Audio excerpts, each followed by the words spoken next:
You will hear a conversation between an international student and the accommodation department. You have 30 seconds to look at questions 1 to 3.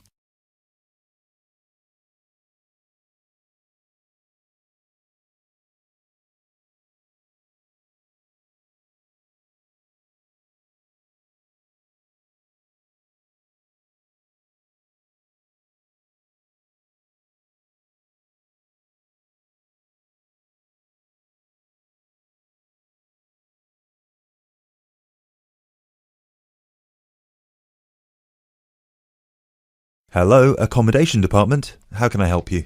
Do you look after accommodation for international students? Yes, we look after accommodation for all the students. Good. I hope you can help me then. I've only just been accepted onto a postgraduate course, and I want to know if there is any accommodation available from this September. I know it's very short notice. Yes, it is rather late, but I'm sure we'll be able to find you something.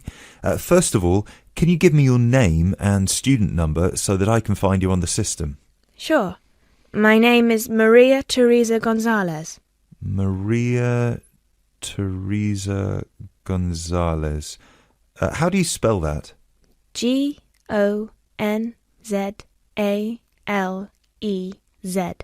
Thank you. Got it. And your student number, please?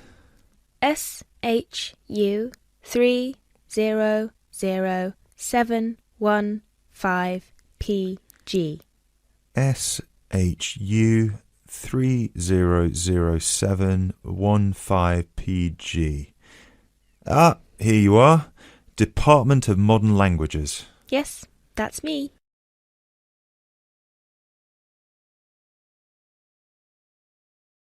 You now have 30 seconds to look at questions 4 to 10.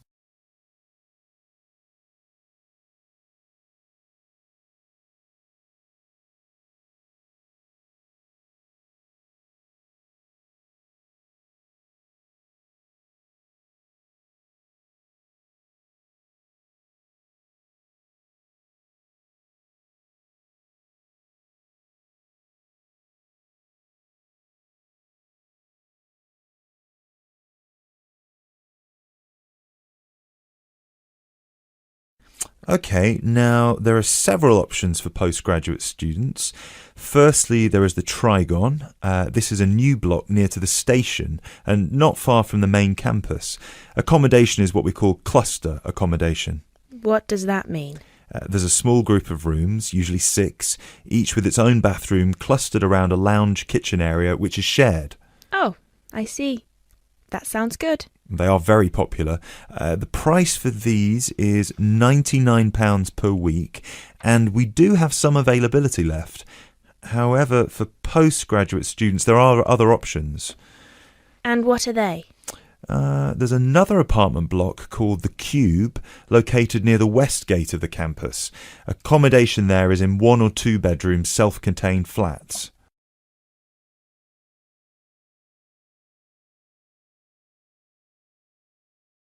So, the cube is self-contained? How does that work? Well, basically, they're just like ordinary apartments. Each apartment has 1 or 2 study bedrooms with ensuite bathroom, a lounge and a kitchen. And what is the price of those? For the 1 bedroom, it is £180 per week, and for the 2 bedroom, it is £110 per week for each person. And can I choose who I share with? If you have a friend and you would like to share with them, of course, we can reserve a 2-bedroom apartment for you both. Otherwise, you just have to share with whoever else is there. Obviously, it will be another woman. I will have to think about this. Do I have to make a decision now? No, but we don't have much accommodation left, so I can't guarantee that there will still be availability if you leave it too long. Yes, that's fair. I have a friend in the management department who might like to share. I will speak with her and get back to you this afternoon. Okay, fine. Do let us know as soon as you can. I will do. Thanks for all your help. My pleasure. Bye. Bye.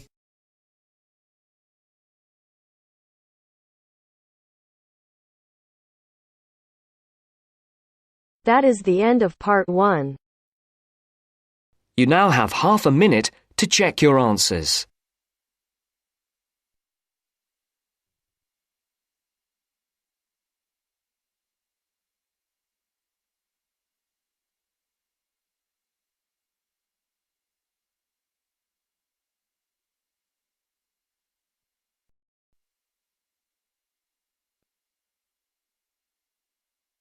Now turns to Part 2. Part 2. Zoe goes to talk to her academic advisor. First, look at questions 11 to 14.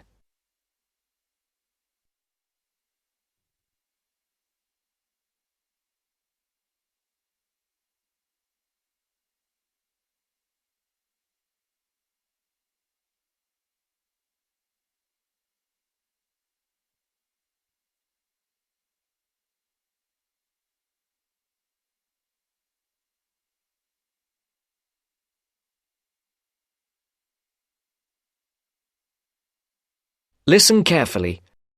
How are you getting on, Zoe? Feeling at home yet? Well, more or less. There are still some things I need to buy, and I haven't found my way to all the facilities yet, but I really love the campus, and I've already made a few friends. Fantastic.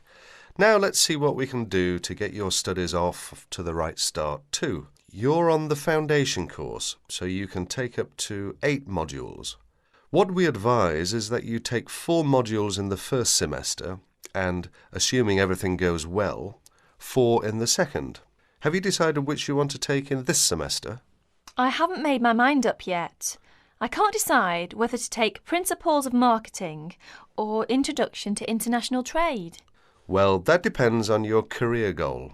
You're planning to work in the biotechnology sector, aren't you? Well, that's my present thinking, but I guess I might change my mind. Right, well, marketing is a broad general subject that you will find really useful in a number of careers. International trade, on the other hand, is more specific. That's fine if you're sure it's the sort of work you want to do. A lot of students start off thinking about that option because it seems glamorous, but marketing can also be an exciting career, and there's a wide choice of jobs. Maybe you ought to wait until your career ideas are a bit more definite before you go down that road. Yes, I see. I could take International Trade next year, couldn't I? Sure. You could do international finance as well. So, in your first semester, you've got Principles of Marketing, Introduction to Economics, Banking and Finance, and let's see, Principles of Financial Accounting. How do you feel about that as a package? It's okay, I think. Before the broadcast continues, look at questions 15 to 20.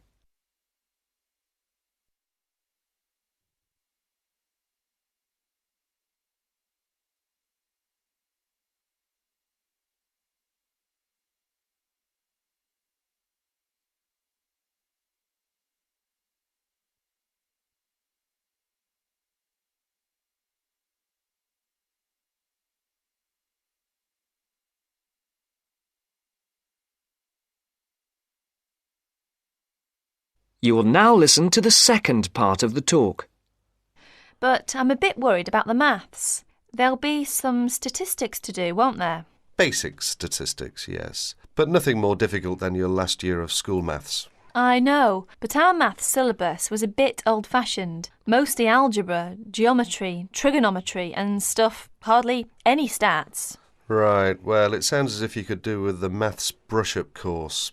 Can I arrange for you to attend just the classes on statistics, if you like? That'd be great. I didn't want to do the whole of maths again, but the stats classes would make me feel much more confident, thanks. Hang on a minute, there's one more thing. Your English. Now, you know you have to reach a satisfactory standard in English by the end of your first year to be allowed to go on to the main BSc course. Yeah, now I'm in an English-speaking environment and I have to speak English all the time. I'm sure I'll be all right. It certainly helps, but speaking isn't everything. You'll have to get your reading up to the standards where you can understand the books on your course reading list quickly. To get the information and ideas, you need to write your essays. That means you have to develop a high level of comprehension skills. You'll never get through the course material if you try to read the books intensively from cover to cover. That's why our language skills development program gives you a series of graded academic texts to study and answer questions on a limited time.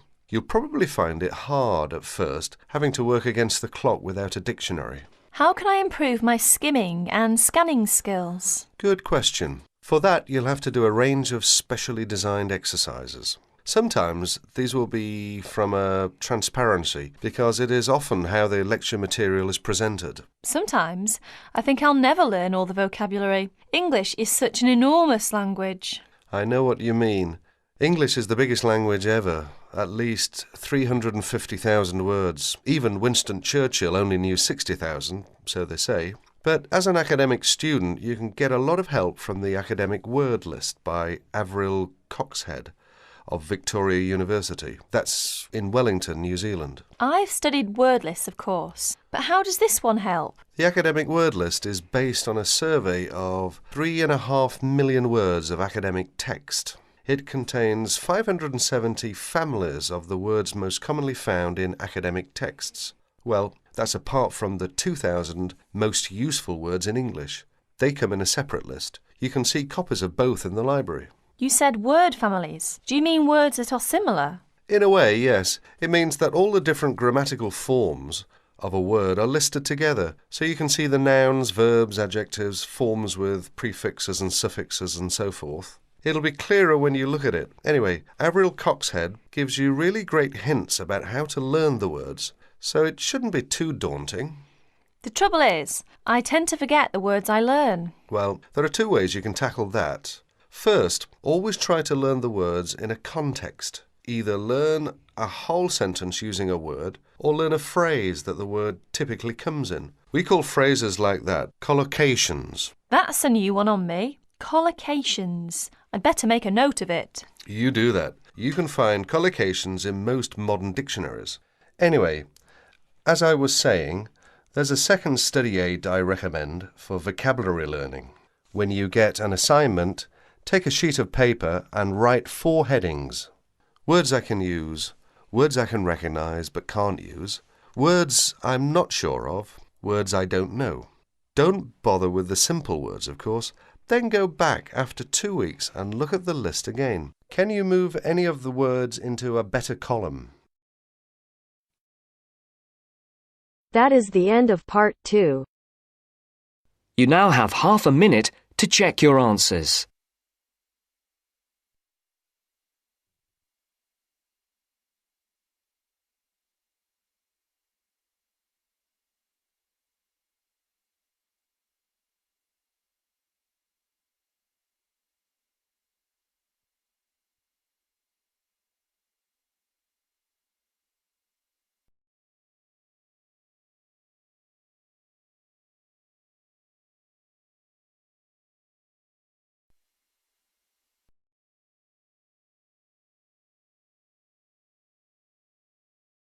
Now turns to part 3. Part 3. You will hear a conversation about tea between an expert and a reporter. You have 30 seconds to look at questions 21 to 24.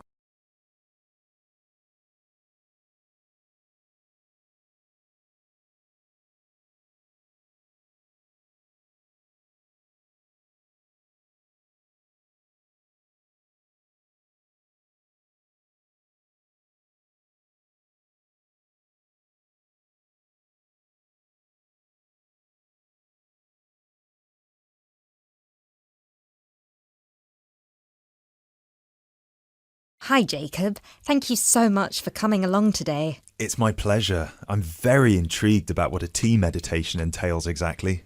Well, it's very simple, really. I think the first thing you need to keep in mind is that it is mostly about leaving everything that you have been thinking or worrying about today to one side. Really focus on the present moment. Oh, it sounds great. I certainly don't know very much about tea, and I'm keen to get started. But before you go into more detail, can I ask you what your favourite kind of tea is? Well, I think the kind of tea we are going to have today is my favourite. It is pu'er tea from Yunnan province in southern China. What makes this tea special? Pu'er is a dark tea. The regions of Yunnan, the north of Vietnam and Laos, have one of the best climates for growing tea in the world. Pu'er is a post-fermented tea. Oh, what is a post-fermented tea exactly? It is a tea that has undergone a period of aging in the open air. They age the tea for days, even years. The exposure to humidity and oxygen help to oxidize the tea leaves and encourage fermentation. This changes the smell of the tea and also removes a lot of bitterness from the taste. It sounds similar to the process of aging wine.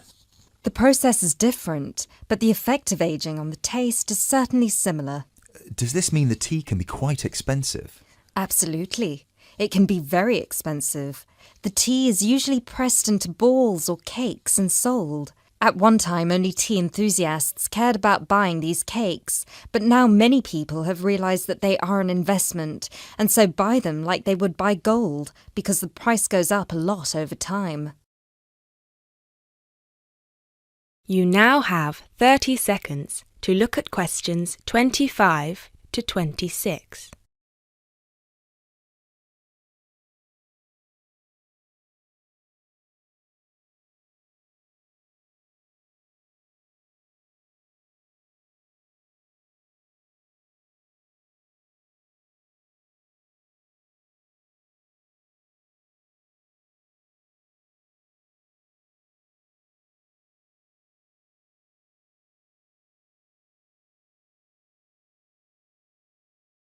So now I want you to focus on clearing your mind of anything other than this present moment.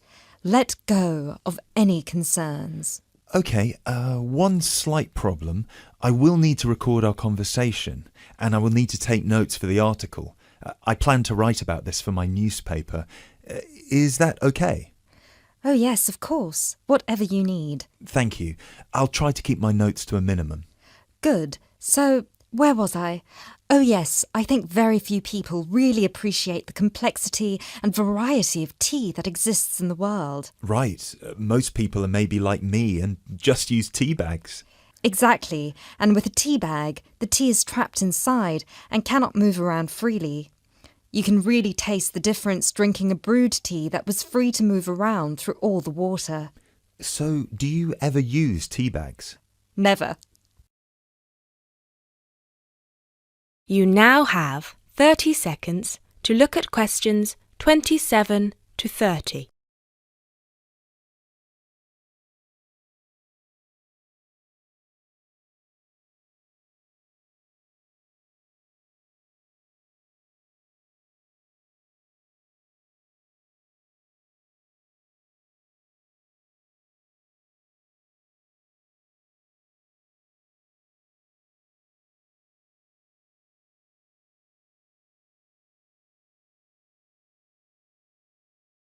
There are many different kinds of tea: white, yellow, black, green, oolong, matcha, herbal and many others. Each one has its own unique properties. To fully experience what each tea has to offer, you must brew it in the correct way. I also believe in only drinking tea that is picked and sorted by hand, rather than using mechanical processes. Although it takes more time, the tea made by hand is so much better that it leads to an increase in the tea's sales. But in that case, surely if there is more interest in the tea, and with the time-intensive farming process, this means there could be shortages because the demand is higher than the ability to produce it. There were shortages for a while, but then an artificial fermentation process was developed in the 1970s, which helped to speed up the fermentation times. As I mentioned, this process has an aging effect on the taste of pu'er tea that is very similar to the effect on the taste of wine that you get from that fermentation process, though for pu'er tea today, we're talking about that artificial process. How can they do this artificially? The farmers gather the tea leaves into a big pile, then cover it with a large sheet or tarp. They spray water on the tea every now and then, and therefore fermentation happens faster. Usually, the tea is left for 30, 45, 60, or even 90 days still.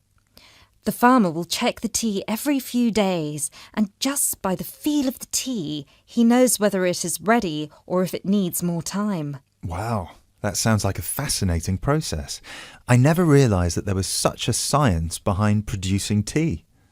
Well, now you are ready for the best part, the tasting of it. That sounds like a very good idea to me.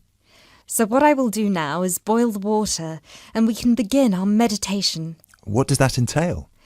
We need to focus on only two things. The first is your mind and body. Forget everything that you have been worrying about today. Forget about what you have to do later on or what somebody said to you earlier. Focus on your breathing and on how your body feels. If you have aches and pains, acknowledge them. Pinpoint where there is tension in your body and try to release it. Oh, yes, I can really feel tension in my shoulders. Let it go. Close your eyes if that helps. Take deep breaths in and out. Soon we will drink the tea. When you drink it, think about the taste and how it feels on your tongue. Is it easy to swallow the tea, or do you need to gulp it? Can you brew the tea leaves more than once? Oh yes, you can brew some teas more than 10 times. Now we will shift to noble silence, focusing only on ourselves and the tea. Enjoy.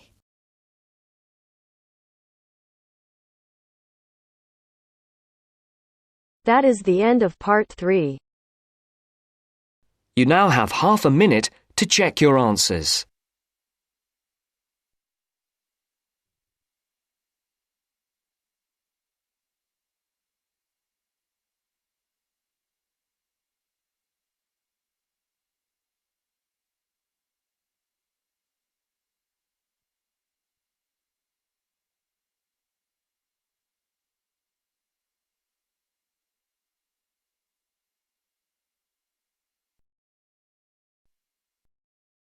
Now turns to part 4. Part 4. You will hear a talk about the pitfalls and pleasures of being a postgraduate student. Look at questions 32 to 37.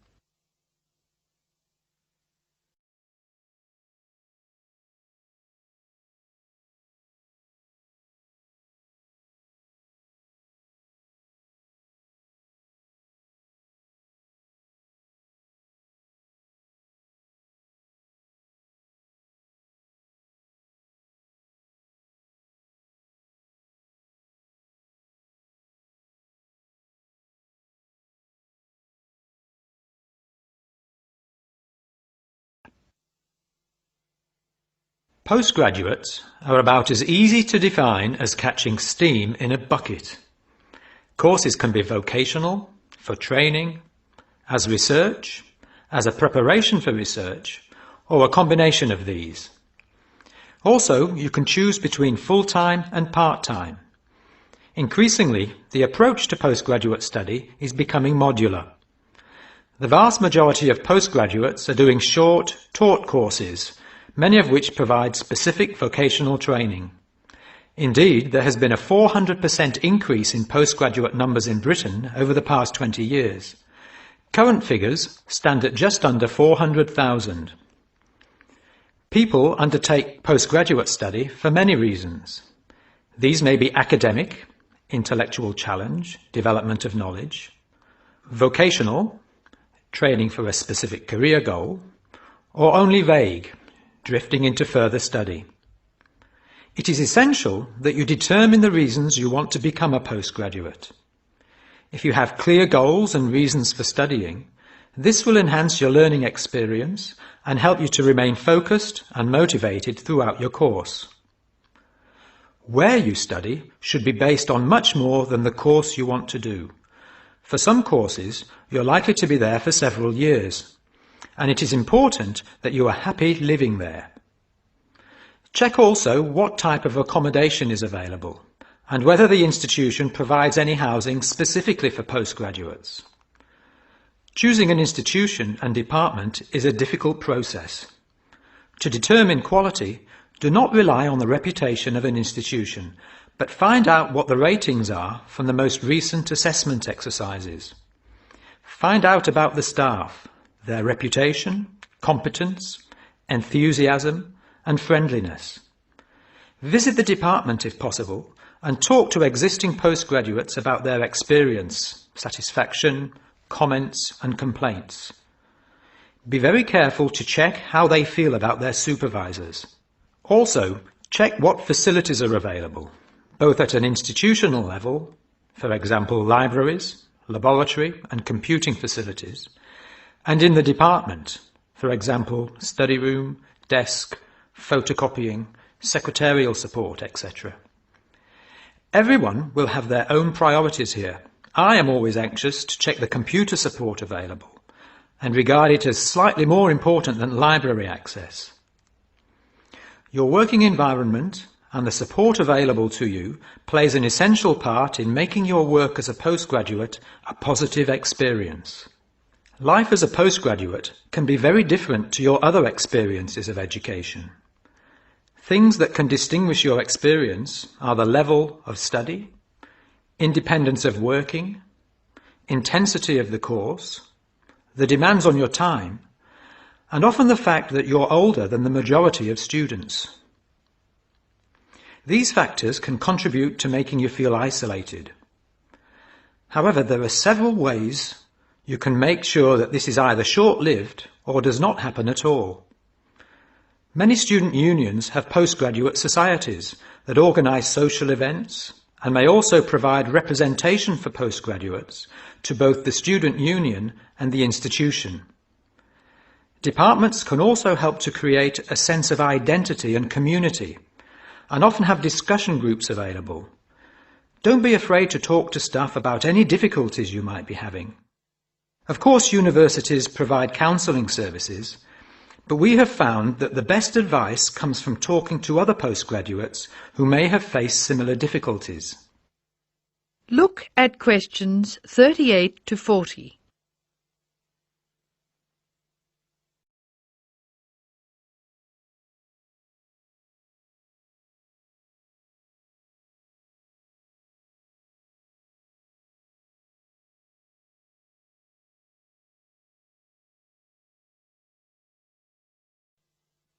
Financial planning is essential, since the government excludes postgraduates from student loans, and it can be difficult to maintain your student status with banks.